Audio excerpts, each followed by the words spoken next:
मित्रांनो, जय भीम. भास्कर सुमन यांनी लिहिलेल्या भारतीय संविधानाचे जनक डॉक्टर बाबासाहेब आंबेडकर आणि लोकशाहीचे विचार वैभव या पुस्तकातील अत्यंत महत्त्वाचा जो चॅप्टर आहे, उत्क्रांतीतून क्रांतीकडे, यातील पुढचा भाग आपण पाहणार आहोत. प्रचंड बुद्धी वैभव याचे वर्णव्यवस्थेमुळे विनाश. तर बघूया हा एक भाग त्यामधील. प्रचंड बुद्धिवैभव वर्णव्यवस्थेमुळे विनाश. प्राचीन भारतीय समाजामध्ये आध्यात्मिक दृष्टी अधिक विकसित झाल्याने चिकित्सक दृष्टी किंवा शास्त्रीय दृष्टी विकोपाला गेली. अमेरिका, इंग्लंडसारख्या राष्ट्रांनी औद्योगिक तसेच वैज्ञानिक क्षेत्रात जी महान क्रांती घडवून आणली आणि आपल्या नावासमोर बलाढ्य बलशाली अशी संज्ञा लावून घेतली, भारत अद्यापही त्यांच्या तुलनेत मागे पडला आहे. साधी टाचणी बनवण्याचे तंत्रज्ञान भारतात विकसित होऊ शकले नाही, ही शोकांतिकाच म्हणावी लागेल. सारे तंत्रज्ञान आपल्याला इतरांकडून उधार घ्यावे लागले आहेत, याहीपेक्षा दुर्दैव कोणते. बौद्ध धम्माच्या भरभराटीच्या काळात सम्राट अशोकाच्या काळातील आपल्या पूर्वजांच्या बुद्धिमत्तेबद्दल, कलाकौशल्याबद्दल आणि त्यांच्या साहसी पराक्रमाविषयी संपूर्ण जगात त्यांचा गौरव होता. त्यांनी या देशाला वैभवाच्या आणि विकासाच्या टोकावर नेऊन पोहोचवले होते.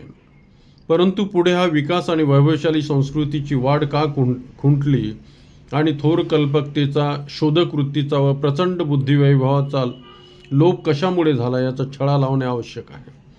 7 समुद्रापलीकडे एका टिचभर बेटावर राहणाऱ्या आणि भारतापेक्षाही मागासलेल्या लोकांनी जे शोध लावले, जी यंत्रे तयार केली, ती एवढ्या विशालकाय भारतखंडातील कोट्यावधी जनतेपैकी कोणालाही करता आली नाही, याला काय म्हणावे.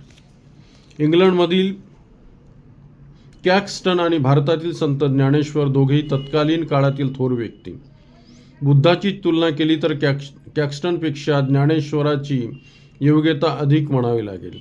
परंतु छापखान्याच्या यंत्राचा शोध लावूनही कॅक्स्टनने जगातील मानवजातीच्या प्रगतीला प्रत्यक्ष जे अनमोल सहकार्य केले, ते महान कार्य ज्ञानेश्वर करू शकला नाही. ते सारखे एका विशिष्ट चाकाभोवती फिरत राहिले. प्रवासाची रेल्वेगाडी, लोखंड तयार करण्याची भट्टी, दाराला लावण्याचे कुलूप, ताक घुसळण्याची रवी, पाणी काढण्याचा रहाट यासारख्या वस्तू तयार करण्याचे तंत्रज्ञान विकसित करणे त्यावेळेस शक्य झाले नाही. अग्नी, वायू, जलप्रवाह यात सामावलेली प्रचंड शक्ती देवाच्या भक्तीत पूर्णपणे आटून गेली होती. शोभनातून वैभव ही फुकटखाऊ संस्कृती भारतात चातुर्वर्ण व्यवस्थेमुळे उदयास आली आणि अशा फुकटखाऊ संस्कृतीची पाळीमुळे अद्यापही या देशात अद्यावत खोलवर रुजली आहे. श्रमातून वैभवाकडे जाणारा मार्ग अजूनही प्रशस्त झाला नाही. त्यामुळे या देशात श्रमाला प्रतिष्ठा मिळू शकली नाही, याचे खेद वाटते. चातुर्वर्ण व्यवस्थेत श्रम विभागाचे तत्त्व साधले गेले असले तरी त्यात मात्र मानवाच्या स्वतंत्र विचारशक्तीला काहीच वाव ठेवला गेला नाही. प्रत्येक वर्णाचे काम हे नेमून दिले होते. त्यातही त्याने एका ठराविक पद्धतीने ते काम केले पाहिजे असे निर्बंध. प्रत्येकाचे हात अशा पद्धतीने बांधून टाकल्यानंतर एखादा नवा प्रयोग करण्यासाठी कोण पुढे धजावणार. त्यात निवृत्तीपर वेदांताचे म्हणजेच निष्क्रियतेचे समाजात बंड वाढल्यावर आपले उद्योगधंदे आणि त्यासाठी लागणाऱ्या यंत्रसाधनांची सुधारणा करण्याची उठाठेव कोण करणार. जो तो मोक्षाच्या मागे लागलेला कोणामध्ये शास्त्रीय दृष्टी विकसित होणार. इतर कनिष्ठ वर्गाच्या तुलनेत ब्राह्मणाला आपल्या बुद्धीचा विकास करण्यास अधिक स्वातंत्र्य होते. परंतु तीच बुद्धी केवळ रोजच्या स्नान, संध्येत आणि मंत्रपठणात गुरफटलेली, इतरांच्या शोषणातून वैभव प्राप्त करण्याची त्यांची लालसा देशात अंधश्रद्धा, बुवाबाजीचे ढोंग पसरवण्यापलीकडे काही करू शकत नाही. अशा विकृत विचारसरणीचे प्रायश्चित आणि त्याचा मोबदला आपल्याला द्यावा लागला. इंग्लंड, युरोपमध्येही बायबल प्रणीत धार्मिक कल्पनांनी शास्त्रीय सुधारणांचा ओघ थोपवून धरण्याचा खूप प्रयत्न केला. परंतु त्या विरोधात कायमचे बंड करून यंत्रसंशोधकांनी आपले कार्य निरंतर चालू ठेवले. लोखंडाचा रस करून ते औत विण्याची कला युरोपात वाढीस लागली.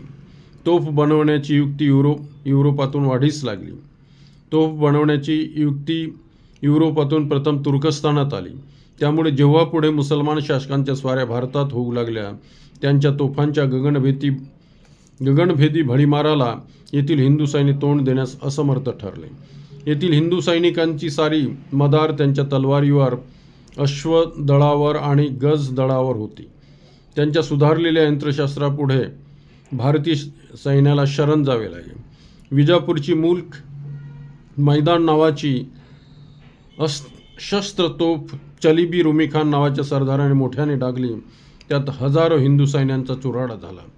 याच रुमीखानने तालिकोटच्या लढाईत 600 तोफांनिशी रामरायच्या सैन्याबरोबर युद्ध केले. रामराय राजा मोठा शूर आणि पराक्रमी पुरुष, पण नुसत्या शौर्याचा काय उपयोग. आधुनिक तंत्रज्ञानाने मुसलमानांनी त्याच्या सैन्याचा धुव्वा उडवला. स्वतः राजा रामराय या युद्धात मारला गेला. त्याच्यासोबतच विजयनगरचे वैभवशाली हिंदू साम्राज्य लयास गेले. अध्यात्म चिंतनात घडलेल्या, अंधविश्वासात गुरफटलेल्या, राशीचक्रात अडकलेल्या भारतीयांनी त्यावेळी आपली दृष्टी थोडी बहुत का होईना बाहेरच्या जगाकडे टाकली असती.